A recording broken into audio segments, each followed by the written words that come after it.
I on do mnie mówi: u was w Europie to z dziewczyną to można wszystko. Ja mówię: rozwód w mieszkaniu, w którym śpię. Czujecie to?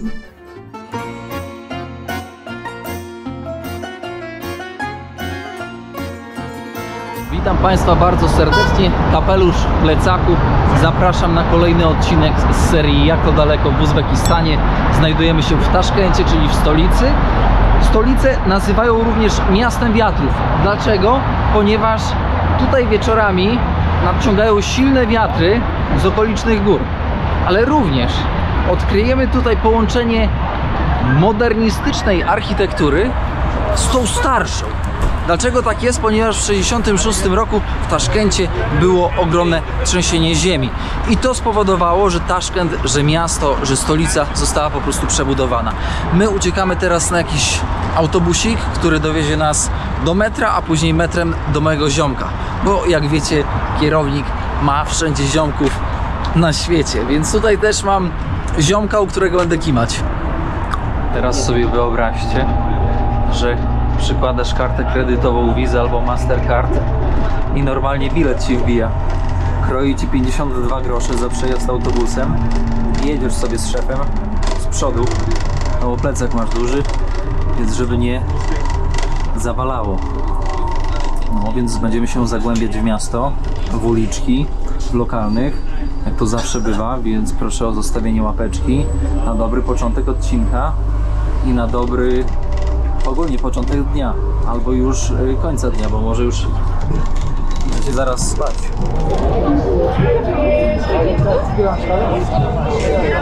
Ale osypkiem zapachniało.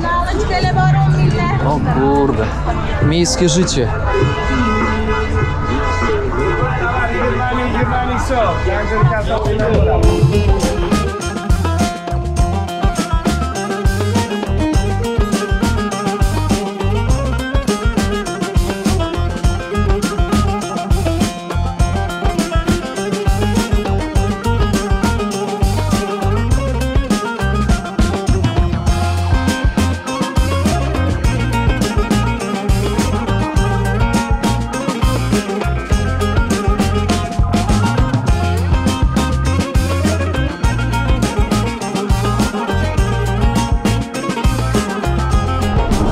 Nie no, trzeba przyznać, że mamy tutaj nowoczesne miasto. Naprawdę jest tak dużo ludzi, że troszkę jestem w szoku, ale damy radę. Siak, poszło. Widzieliście? Na lewo, na lewo. I teraz mamy, moi drodzy, zderzenie z uzbeckim metrem. Chciałem odmienić od taszkeńskie. Taszkeńskie, ale to trochę tak źle brzmi, prawda? Ogohlik, Davrik, Talabi. Klimatycznie.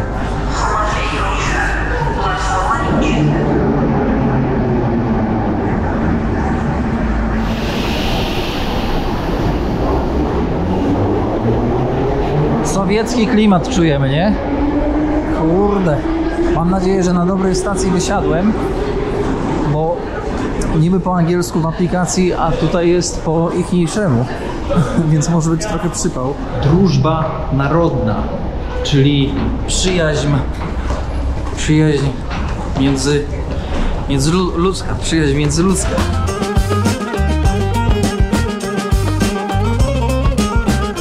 Dokładne tłumaczenie tego miejsca to jest Plac Przyjaźni. No i dość ciekawy, bo pierwszy raz spotkałem się z placem i z monumentami, które mają ogólnie tak jakby przypominać o tym, że przyjaźń jest ważna, międzyludzka, ale też współpraca międzyludzka jest bardzo ważna, niezależnie od tego, ile masz lat. Ciekawy przekaz i przyznam szczerze, że bardzo mi się podoba.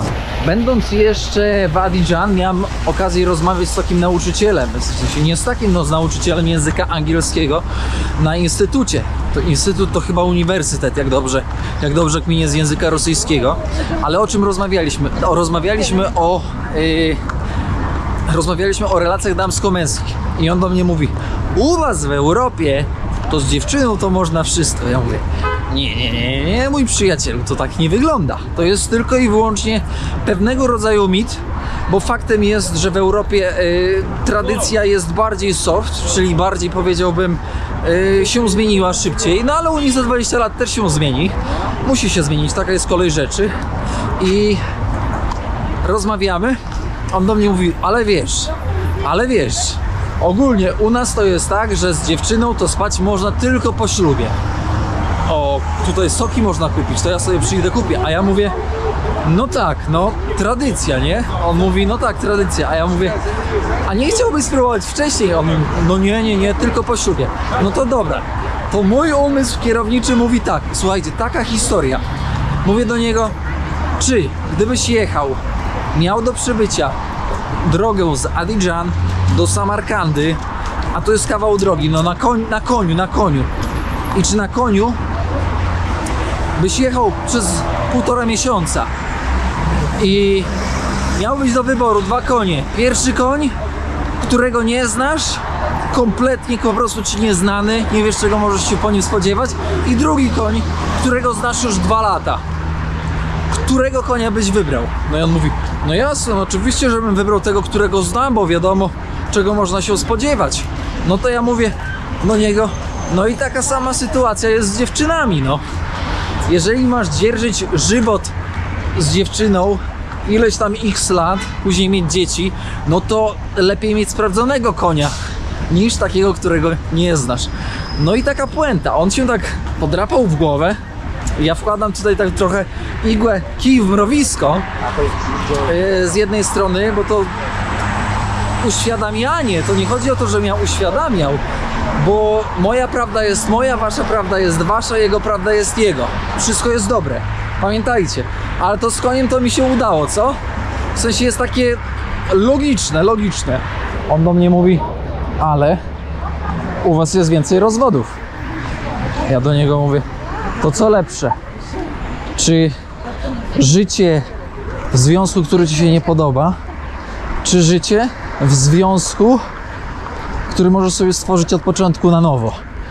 No on mówi, no pewnie, że wolałbym na nowo, no ale małżeństwo to małżeństwo. Ja mówię, no dobra, ale zauważ, że u nas, on mówi, że w Europie można łatwo się rozwieść i to jest prawda, ale na przykład tutaj w Uzbekistanie, mówię do niego, trudniej jest się rozwieść. Dlaczego? Ponieważ tutaj ślub bierze rodzina praktycznie z rodziną, a nie człowiek, kobieta z mężczyzną. Tutaj po prostu się rodziny krzyżują, że tak to określę, więc ciężej jest na pewno zakończyć związek między ludźmi.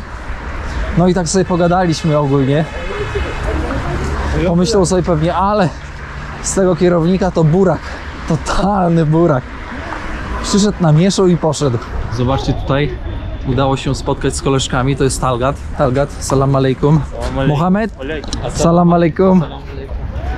No właśnie, tutaj z koleżkami będziemy teraz trochę zwiedzać, trochę mieszkać i trochę żyć. Tak jak wspominałem, mamy tutaj zderzenie architektury nowej, czyli po prawej stronie jest nowe, które znamy, no i to, które zawiewa sowieckim zapachem, które mamy tutaj po lewej stronie. Ma to swój urok. Moi koledzy też mieszkają tutaj w tym właśnie żebloku i tutaj się usadowimy. W sensie ja się usadowię z plecakiem, no i wy, czyli my. Czyli dobrze rozkminiam, nie? Proszę zwrócić uwagę, jak ceramika cudownie ułożona. No a tutaj rzecz jasna, wielka płyta. No i klimat osiedlowy, to co lubimy. Proszę, winda. Siup, odnowiona. Ale oczy coś mnie tak pieką. Od wiatru chyba. Słuchajcie, pokazuję wam teraz mieszkankę u mojego kolegi, gdzie się zatrzymuje. Spokój, cisza będzie, nie będzie Rosjan, bo tutaj musicie wiedzieć, że niestety w Taszkencie jest bardzo dużo Rosjan, moi drodzy, a tutaj chłopaki robili remont i zobaczcie, jak fajnie wyremontowane.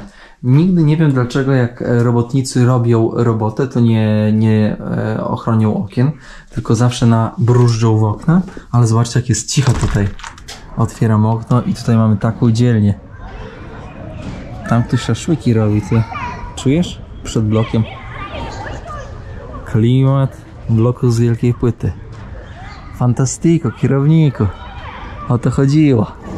Taszkeńskie plov. Czyli tutejsze jedzonko, ryż, mięso. Jakie mięso? Z karowy? Z krowy. To jest jakieś rodzyneczki. To jest zupełnie inne. Jajko przepiórcze. I tutaj gotują, moi drodzy. Kolejny raz pozytywne zaskoczenie, ale ja już się nie zaskakuję pozytywnie w Uzbekistanie z jednej prostej przyczyny. Po prostu to jest fantastyczne jedzenie. Nie wiem, czy kiedykolwiek na jakiejkolwiek serii z jakiegoś kraju powiedziałem tyle razy, że jedzenie jest fantastyczne. I tutaj może być mieszanka, może być owca i może być krowa. W sensie jest zmieszane to mięso. Jest ciecierzyca. Jest jajko przepiórcze. No więc syto. I rodzynki jeszcze nadają takiego charakteru daniu. Ale pyszne. Zobaczcie, jaki tutaj zrobili Magic Park w Taszkencie. No powiedziałbym taka mieszanka krajów europejskich, całego świata, z różnych części świata, przeróżne jakieś aspekty, podobne trochę do takiego Disneylandu. Nadmuchane tam oczywiście Big Ben, Anglia, no mieszanka. Powiem wam, że tutaj się no wylewa, powiedziałbym, taki trochę kicz, ale ludzie tego potrzebują, żeby się zrelaksować, żeby trochę się pobawić.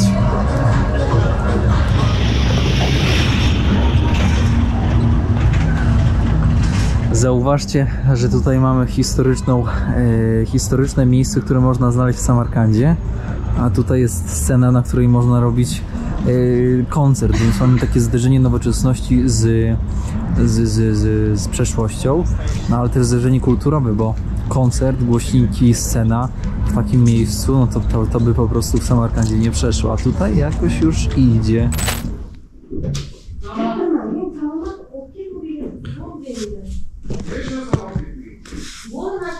Rozwód w mieszkaniu, w którym śpię. Czujecie to? Przyszli się kłócą, wyciągają wszystkie rzeczy. No kierownik to zawsze musi gdzieś trafić w dziwne miejsca. Z policją normalnie. Kłócą się już 1,5 godziny. Nie ma jak wyjść. Blokada. Pani moje łoże nawet zabrała. Takie są tutaj dynamiczne i powiedziałbym chaotyczne rozwody. Bardzo emocjonalne. Krzyczeli z rana jak szok. Oldu yaxshi spiskasini ber. Qatta olgansan? Men o'zim sotib olganman. Qatta sotib olgansan? Qatorlik sotib olganman. Men qancha firma magazinga kirdim? Qancha? 65 ming berganman sandig'ingga. Musulga tashlab bor. Singan sandiq. Sen plastik qilganmisan? Men plastik qilib magazinga olganman. Men plastik qilganman. 65 ming plastik. 65 ming. O'sha 65 ming edi. 65 mingga sen Moi drodzy, zaczynamy dzień, chociaż ten dzień się zaczął. Pulpetinka, co się stało? Pulpetinka. Ten dzień się zaczął bardzo takim, powiedziałbym, rozwodnym aspektem, ale idziemy w miasto trochę poeksplorować. Zapraszam na drugi dzień w Taszkencie. W sensie pierwszy dzień był taki dość, powiedziałbym, dynamiczny, a z drugiej też strony krótki, bo przyjechałem, zagościłem się troszkę u chłopaków, no ale poranek to był gruby.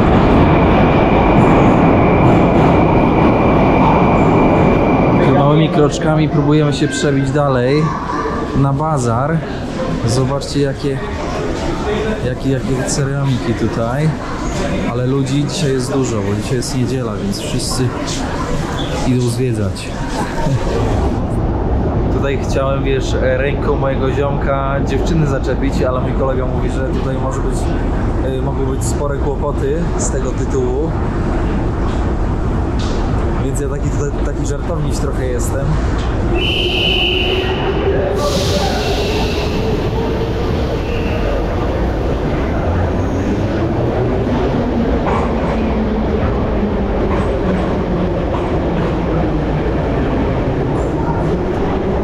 Niewątpliwie można stwierdzić, że zwiedzanie Taszkentu tylko i wyłącznie przez pryzmat metra naprawdę jest ciekawym doświadczeniem.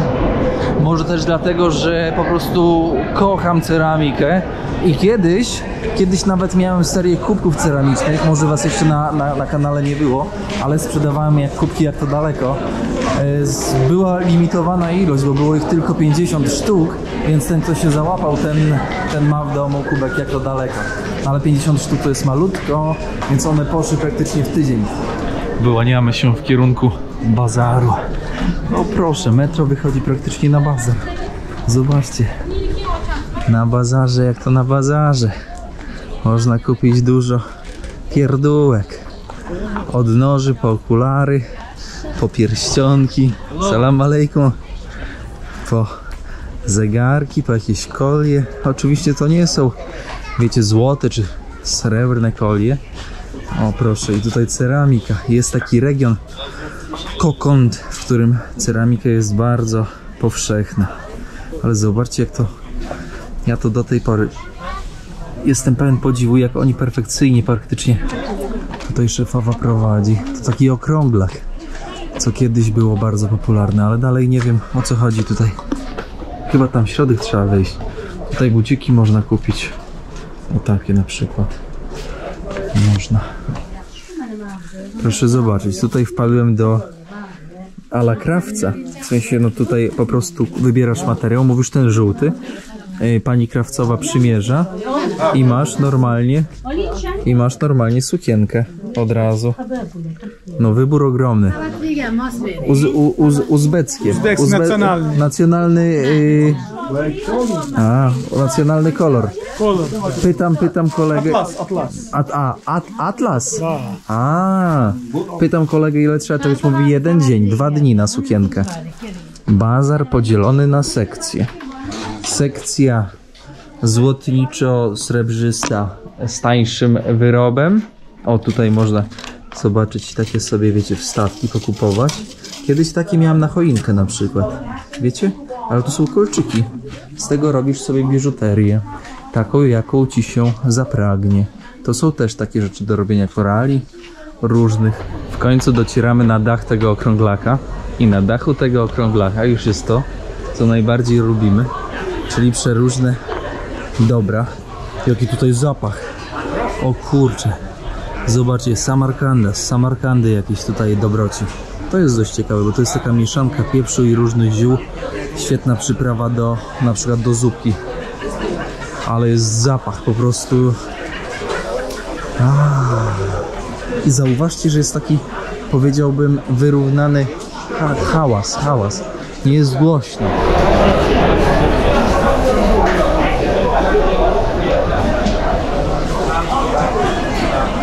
Tutaj już sekcja warzyw. Owoców jeszcze nie widzę, ale owoce dostrzegam po tamtej stronie.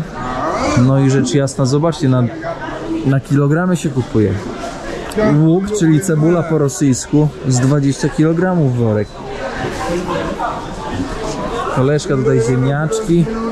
Wyobraźcie sobie, że to jest pierwszy sort warzywo, pierwszy sort zielenina. Szefowa pewnie dzisiaj tą zieleninkę zrywała. Jest tutaj taki zawód na bazarze, jak zawód tragarza.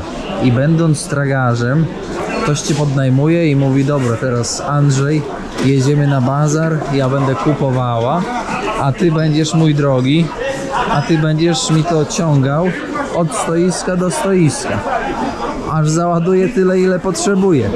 O, ale pachnie.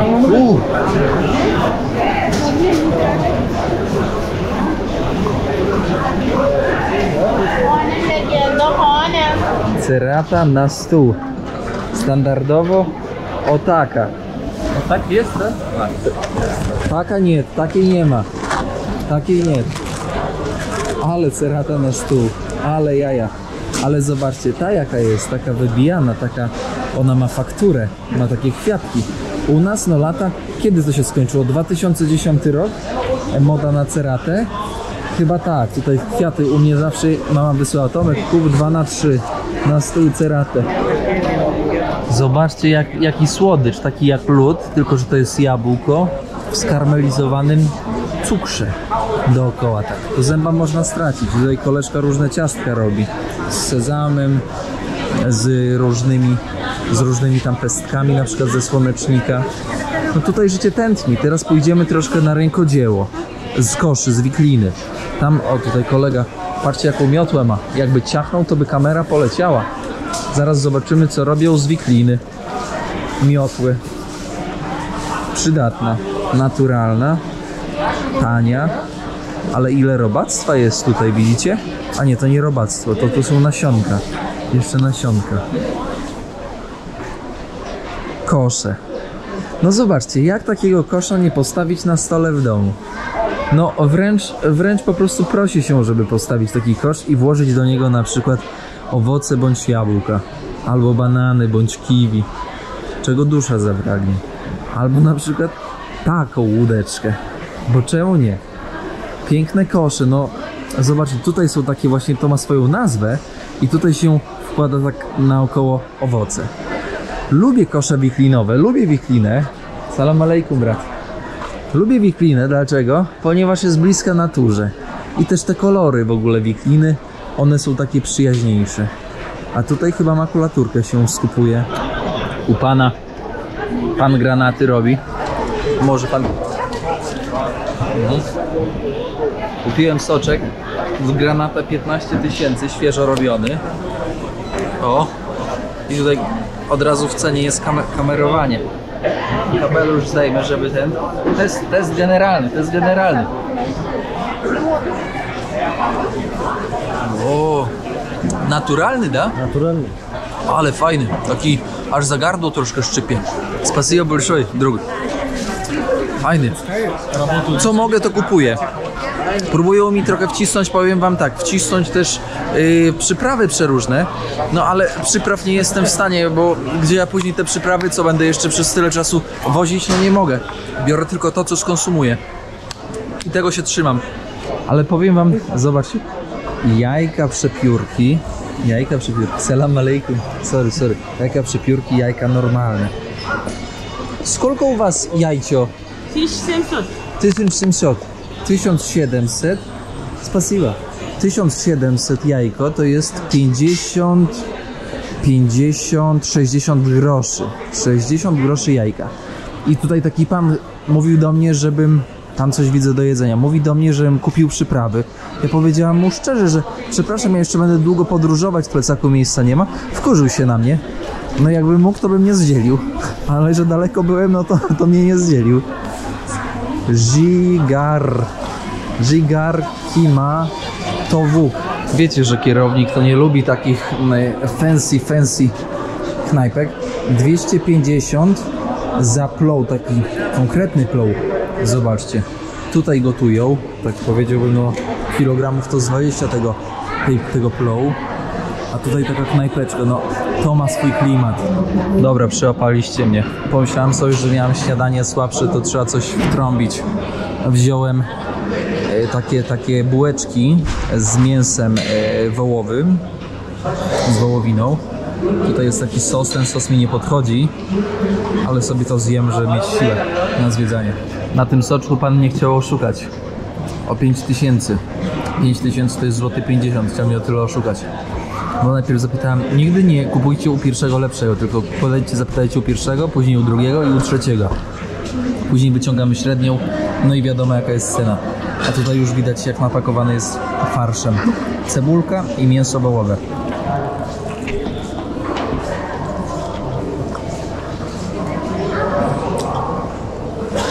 Czyli pomidor. Ciekawe połączenie, bo jest i cząstku trochę. Takie delikatnie piekące, ale tak przyjemnie piekące. Nadające takiego smaku, takiego charakteru tej somsie.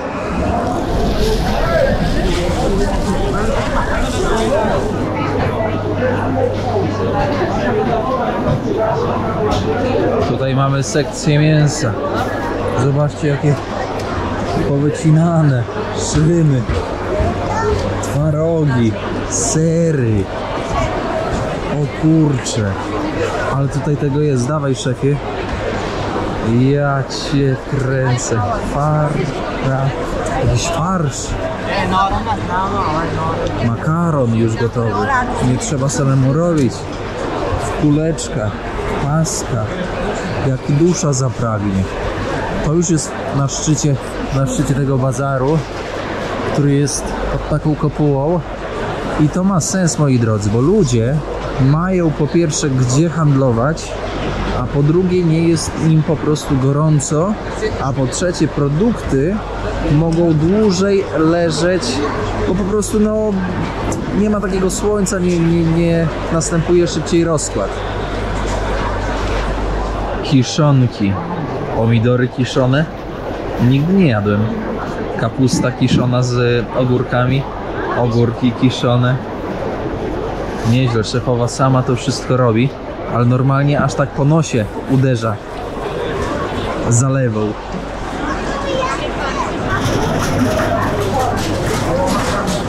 Jesteśmy na kolejnej kondygnacji. Suszone owoce, suszone morele, kiwi. Spójrzcie na to. Stąd dopiero widać ogrom przedsięwzięcia.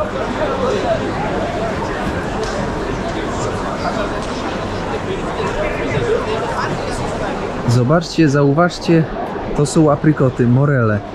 Jasne i ciemne. Pokażę wam. Jasne są konserwowane między innymi, jasne są konserwowane między innymi siarką, dlatego nigdy nie bierzcie owoców, tak jak na przykład tam są rodzynki jasnych. Dlaczego? Ponieważ one są konserwowane siarką, no, a te są naturalnie suszone, więc polecam wam ciemne. Szefowa się. Kupiłem morele suszone, ale tutaj naganiają grubo i trzeba uważać na ceny. Trzeba bardzo mocno targować cenę. Jeżeli nie stargujesz ceny, ktoś do mnie mówi 100 za kilogram figi suszonej, takiej małej. Ja mówię, o nie, mój przyjaciel, wiecie po rusku, nie? No nie, mój przyjaciel, tutaj chachmęcisz. A on do mnie mówi, nie, no ja dla ciebie przecież nie chachmęcę, mój bracie. Ty z Polski, a z Uzbekistanu. Ja mówię, 30 dam. On mówi, nie, 30 to nie, ale 40 już tak. Powiem wam, że oczy szeroko otwarte. Jak pojedziemy do Samarkandy, to tam zobaczcie, są jakieś mieszanki ziół. Kupiłbym to, do Polski wziął, ale jeszcze tyle drogi, że no w plecaku miejsca nie nada. Tutaj ptaki czyhają, o kurczę, na niektórych są ceny. Trzeba mieć oczy szeroko otwarte. Najserdeczniejsi widzowie, tym takim bazarowym akcentem będziemy kończyć dzisiejszy odcinek i serdecznie dziękuję za waszą obecność. Zapraszam na kolejny odcinek, również z Taszkentu, ale to już będzie ostatni odcinek z Taszkentu, ponieważ będziemy udawać się na południe kraju, żeby kontynuować nasz tajny plan. I pewnie ktoś się z was będzie zastanawiał, ale kierowniku, jeżeli ty jedziesz na południe, to gdzie ty jedziesz? No właśnie, życie to ciągłe stawianie sobie pytań. Jeżeli ktoś z was nie stawia pytań, no to polecam stawiać, bo wtedy więcej można z życia wyciągnąć. Z serdeczności, wszystkiego dobrego, łapeczka, oczywiście ślad węglowy na kanale, a także poczta sandałowa. Kto jeszcze nie wie, czym jest poczta sandałowa, to jest nic innego jak podawanie odcinków dalej do znajomych, do rodziny, do byłych małżonków, małżonek. Pozdrawiam serdecznie, kłaniam się bardzo nisko.